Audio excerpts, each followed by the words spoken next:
ஒரு நாள் ஒரு குரங்கு நதிக்கரையில் விளையாடிக் கொண்டிருந்தது. அப்பொழுது ஒரு முதலை வந்து, "வணக்கம் குரங்கே, நீ எப்போதும் நதிக்கரையில் தனியாக இருப்பது சலிப்பாக இருக்காது?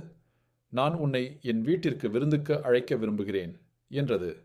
குரங்கு சந்தேகப்பட்டாலும் முதலை நல்லவராக நடிக்க அது சம்மதித்தது. குரங்கு முதலைக்கு பின்புறம் ஏறி நதிக்குள் புறப்பட்டுச் சென்றது. நடுவே சென்றபோது முதலை திடீரென சிரித்துக்கொண்டு, "குரங்கே, உண்மையில் நான் உன்னை விருந்துக்கு அழைக்கவில்லை. என் மனைவி உன் இதயத்தை சாப்பிட விரும்புகிறாள்.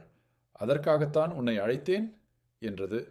அதைக் கேட்ட குரங்கு சற்றும் பயப்படாமல் சாமர்த்தியமாகச் சொன்னது, "அடடா, நீ இதை முன்பே சொல்லியிருக்கலாம்.